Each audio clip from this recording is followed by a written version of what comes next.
mendapatkan tekanan, mendapatkan penganiayaan, siksaan, mereka tidak didampingi oleh penasihat hukum. Rudiana dan Kavi udah kami laporkan dari 3 bulan lalu, sudah berproses di Barreskrim. Kita juga nggak takut, ngapain kita takut? Itu kan upaya hukum yang dilakukan mereka, ya silakan saja gitu loh.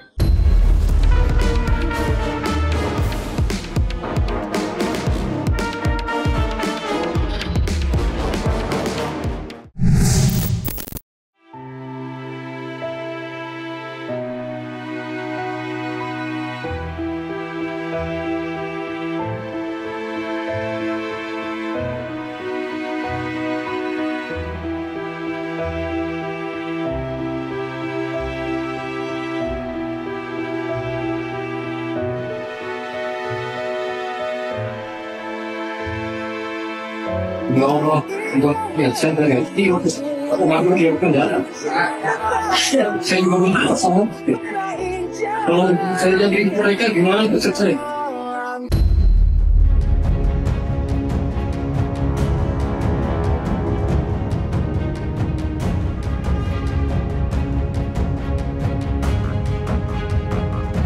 Lanjutan sidang PK 6 terpidana yang digelar di Pengadilan Negeri Cirebon kemarin menghadirkan saksi Dede dan Liga Akbar.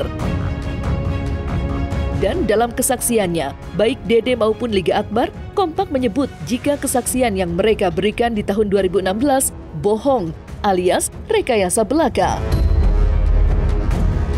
Apa yang mereka tulis dalam BAP-nya tidak lain atas arahan Ibtu Rudiana.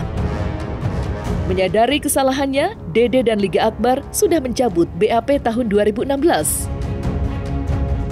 Dan yang mengharukan, usai memberikan kesaksiannya, Dede dan Liga Akbar meminta maaf seraya memeluk 6 terpidana atas kesaksian palsu yang mereka buat di tahun 2016 silam. Sontak saja kejadian itu membuat haru para pengunjung yang menghadiri sidang PK 6 terpidana. Saksi Novum itu adalah saksi yang mencabut keterangannya tahun 2016 lalu dan merubah keterangannya, yaitu Dede dan Liga Akbar. Ya, kemudian di mana peristiwa itu adalah mereka waktu tahun 2016 lalu memberikan kesaksian tentang bahwa ada terjadi tawuran, ya, lemparan batu, ya, kejar-kejaran dan sebagainya, dan hari ini mereka cabut, mereka katakan itu bohong dan tidak pernah terjadi. Nah, intinya bahwa mereka juga tidak ada di lokasi kejadian tahun 2016 lalu. Mereka mendapatkan tekanan, mendapatkan penganiayaan, siksaan, kemudian mereka tidak didampingi oleh penasihat hukum. Mereka minta maaf karena atas kesaksian Dede dan Liga Akbar, mereka anggap akibat kesaksian mereka inilah yang membuat mereka para terpidana ini ada di dalam penjara dan menerima vonis seumur hidup. Menurut saya sidang tadi itu udah klimaks ya, dengan minta maaf di depan sidang. Ya bayangin, coba itu kan sudah salah satu menurut saya satu yang luar biasa yang ditunjukkan oleh para Liga Akbar dan Dede ya, diakui dan mereka katakan saya minta maaf.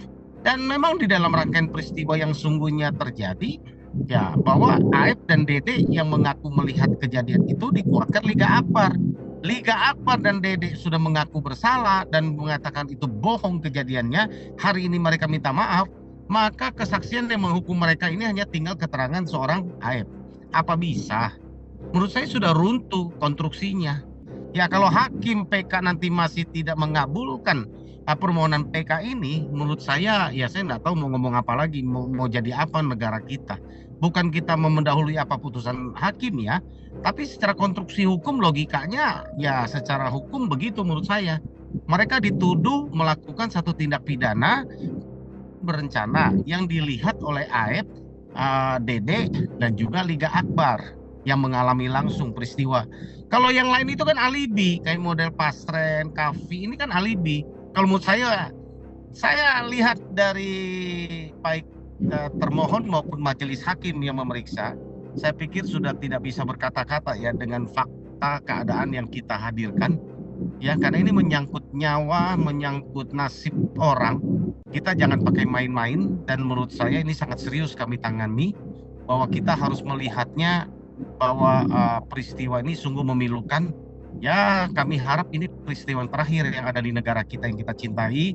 Mari kita berbenah sama-sama dari semua institusi penegak hukum yang ada untuk membenahi supaya ke depan ini tidak terjadi. Memang pada saat Saka bersaksi memang tidak dalam kondisi berada di Cirebon. Saya juga hanya mendapatkan informasi pada saat pulang dari Jakarta kemarin bahwa apa yang terjadi di persidangan mengenai Saka.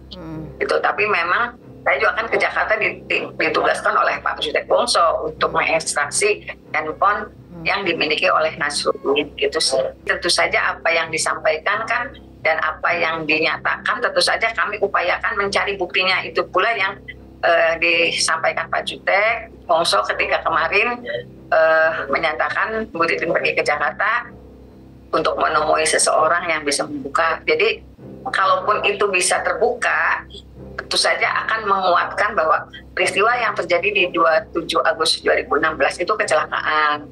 Karena sebenarnya kan saksi-saksi yang melihat kecelakaan itu kan sudah ada. Ada Ismail, ada Purnomo, ada Pak Adi gitu. Sekarang ditambah lagi Nasruddin, dan mudah-mudahan dikuatkan oleh adanya handphone yang dimiliki oleh Pak Nasruddin. Tapi memang kita masih, karena ada beberapa handphone itu dia punya satu, kemudian juga sempat foto-foto itu dipindahkan karena handphone yang lama itu kan tanpa memory card gitu. Jadi mudah-mudahan dari tim Pradisi terus mengupayakan untuk bisa membuka itu. Dari bukti yang diajukan mereka itu seperti keterangan daripada saksi Liga Akbar dan keterangan dari bukti visum itu bukanlah novum, karena keterangan daripada saksi Liga Akbar itu sudah pernah dimintai keterangan dahulunya di dalam persidangan Pengadilan Negeri Cirebon. Kenapa saya bilang itu bukan novum? Novum itu adalah bukti baru.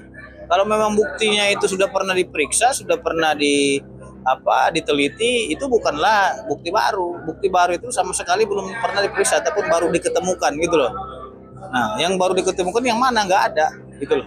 Seperti keterangan Liga Akbar, Dede, mereka sudah pernah dimintai keterangannya, sudah diperiksa. Jadi itu bukanlah novum.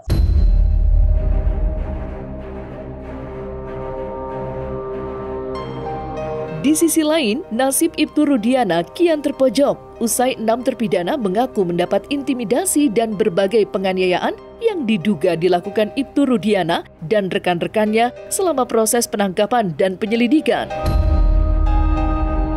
Tidak hanya 6 terpidana, saksi Dede dan Liga Akbar juga mengaku diarahkan Ibtu Rudiana saat memberikan kesaksian dalam BAP-nya. Dan kini publik menunggu nasib Ibtu Rudiana usai berulang kali namanya disebut dalam persidangan PK 6 terpidana. Mengingat Ibtu Rudiana sudah dilaporkan ke Bareskrim Polri. Lantas, akankah Ibtu Rudiana akan terjerat permasalahan hukum atas dugaan penganiayaan dan laporan palsu sebagaimana yang selama ini dituduhkannya? Rudiana dan Kavi udah kami laporkan dari 3 bulan lalu, sudah berproses di Bareskrim untuk pidananya, gak usah tunggu mereka bebas, ya kan? Udah kami berproses kok itu, gitu loh. Tinggal kita kawal aja di sana, dan masih berjalan itu LP-nya. Itu kan karang-karangan dia aja, itu pandai-pandai dia aja itu. Ini kan semua ini kan mereka karang-karang agar menjatuhkan harkat dan martabat Rudiana. Saya kira itu hal yang menurut saya terlalu lebay gitu loh. Buktinya mereka sudah lapor propam, nggak terbukti laporan mereka terhadap Rudiana. Ada pemaksaan, ada penganiayaan, ada siksaan. Ya, bukan penganiayaan lagi. Ini sudah siksaan yang mereka alami. Itulah yang kita sorot. Ya, jadi di dalam secara hukum acara, menurut kami ini sudah gugur. Belum lagi kita bicara materi. Ternyata ada fakta ini bukan menurut kami, ini adalah kecelakaan. Itu aja kita mau hadirkan. Banyak sekali lah kalau kita mau sampaikan. Ini udah runtuh lah menurut saya. Kita juga nggak takut, ngapain kita takut? Itu kan upaya hukum yang dilakukan mereka, ya silakan saja gitu loh.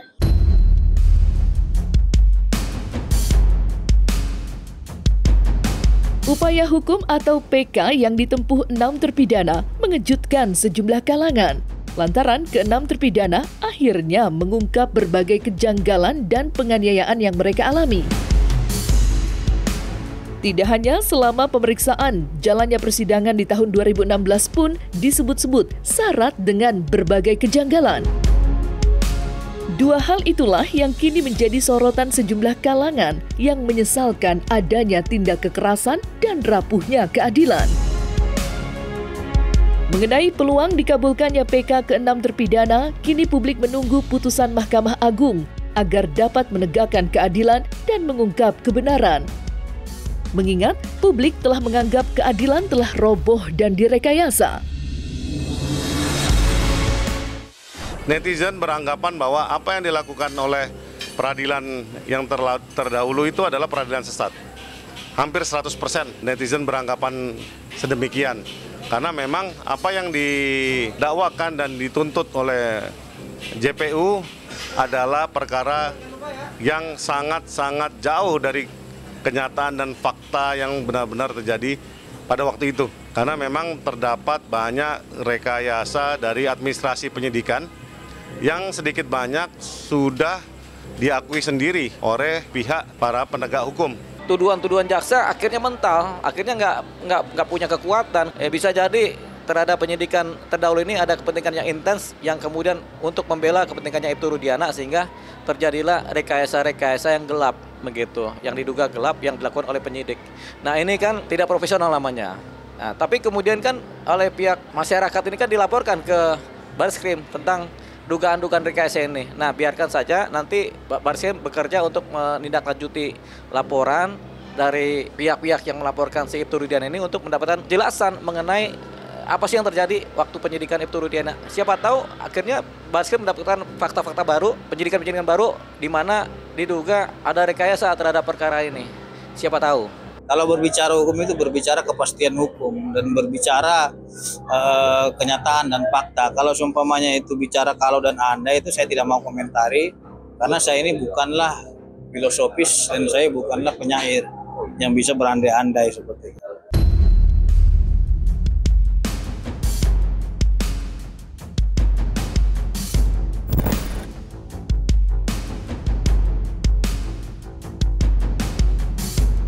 Nah, selesai sudah Cumi Lovers, saksikan terus Cumi Camp In-Depth, kabar lengkap, mendalam, dan akurat dari narasumber terpercaya. Dan jangan lupa untuk like, subscribe, dan juga share channel YouTube Cumi Cumi.